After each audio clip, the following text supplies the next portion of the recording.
Today, we're going inside one of the world's most difficult memorial sites. We're going to unpack how a place of just unimaginable tragedy is remembered, who that memory was originally for, and maybe most importantly, who it serves today. It's a feeling a lot of us get when we travel, right? That sense of obligation. Like, to really understand a place, you've got to face its darkest chapters. Well, that exact feeling is what we're digging into here. So, here it is. This is the Tuol Sleng Genocide Museum in Phnom Penh, Cambodia. And what's so jarring is that before it became this symbol of absolute horror, it was just a high school. Then, the Khmer Rouge regime transformed it into the infamous S-21 security prison, a center for torture and execution. Okay, so our first section, why we visit dark places. This really gets to the heart of it. Why do millions of us choose to visit places of such immense suffering? Turns out there's a name for it, and that's our first step to understanding. It's called dark tourism. And, it's easy to think it's just about some kind of morbid curiosity, but it's really not that simple. For so many people, it's driven by this really powerful desire to connect with history, to show empathy, and hopefully to learn something from the past. And this quote from a tourist really nails it, doesn't it? I knew it was going to be profoundly sad, but we should go to fully understand. See, a huge motivation here is this sense of moral duty. It's all about bearing witness. The idea is that by seeing the evidence of what happened, we can better appreciate the present and maybe, just maybe, help prevent future atrocities. All right, Section 2, the story the state told. To really get what Tuol Sleng is today, we've got to rewind to how it was created. Because this museum wasn't just a memorial, not by a long shot. It was a political tool, and it had a very, very specific story it was designed to tell. Okay, so the context here is absolutely critical. The Khmer Rouge were overthrown by Vietnamese invasion, and the new government, which was backed by Vietnam, was in a tough spot. They desperately needed to legitimize themselves, not just to Cambodians, but to a really skeptical world. And Tuol Sleng, it became their smoking gun, their most powerful piece of evidence. So the state put together this really precise three-part story. First, they wanted to shock you, to make you feel total repulsion for what the Khmer Rouge did. Second, they wanted to create this moral duty, this never-again feeling, to make sure they could never return to power.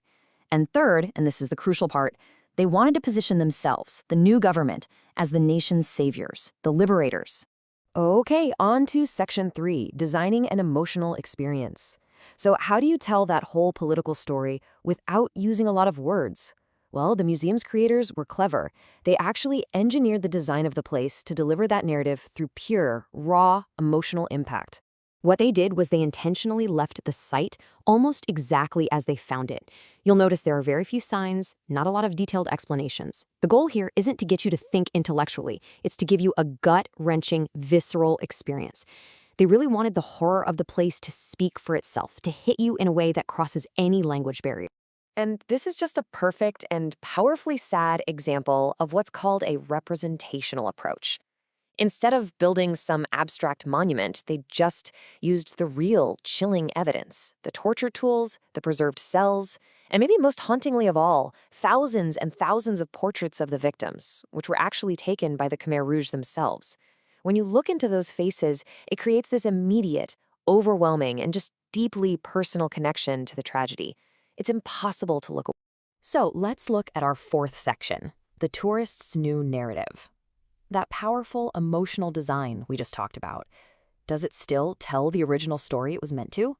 Well, for today's international tourists, the answer is kinda no. A completely new narrative is emerging from their experience. Listen to this tourist's blog post. I was close to tears, felt waves of nausea. The museum absolutely succeeds in its emotional goal. Visitors talk about a feeling that Cambodians call chö chop. It translates to something like heartbreaking pain, an agony so deep it grabs you physically and spiritually.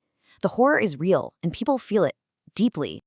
But, and this is the big twist, instead of taking away that original political message about the new government being saviors, modern tourists are creating their own story. The visit becomes this personal journey for them. It's a transformative experience that kind of affirms their own identity as an empathetic, moral person who cares enough to bear witness to this kind of suffering. And this is really the central shift right here. The state's goal? Use the memory of the genocide to legitimize its political power. The tourist outcome? Using that same experience to legitimize their social power, their identity as an ethical, global citizen, someone who travels, learns, and cares. Okay, Section 5, Memory in a Globalized World. So let's zoom out a bit. What's happened at Tuol Sleng is actually part of a much bigger conversation about how we, as a global community, decide to remember tragedy. So when it comes to memorial design, there are basically two major schools of thought. The first is representational. That's what we see at Tuol Sleng. It uses direct, authentic evidence, like photos and objects, to show you exactly what happened. The other approach is non-representational. This one uses abstract shapes and forms to prompt your own individual interpretation, to make you think and feel on your own terms. And this is a fantastic visual comparison of the two. On one side, you have the direct, human faces from Tuol Sleng telling a very, very specific story of suffering. And on the other, you have these abstract, concrete pillars of the memorial to the murdered Jews of Europe in Berlin. That design is meant to invite countless interpretations. It might make you feel disoriented or maybe reflective or even overwhelmed. So, because the emotional experience at Tuol Sleng is so intense, tourists often take that powerful never again message and, well, they lift it right out of its specific Cambodian context. It becomes this universal, transnational lesson that they can apply to conflicts anywhere, whether it's Syria or Bosnia or somewhere else. It creates this kind of globalized moral imperative. Which brings us to our sixth and final section, and really the most crucial question of all. Who does this memory serve now? After all these years, who is this consumption of memory really for? While the state's original narrative, that story about political salvation, it's pretty much faded away for international visitors. It's been replaced by the tourists' own narrative. And that one focuses on their own personal ethical journey, and their ideas about national healing and the resilience of the Cambodian people. And that leaves us with this final, really provocative question. The museum was built to legitimize a government. Today, it seems to legitimize the tourist. So when we visit these sites, when we consume this memory to feel transformed and to affirm our own morality, who are we really serving? Are we honoring the victims, or are we, in a strange way, making their memory all about us?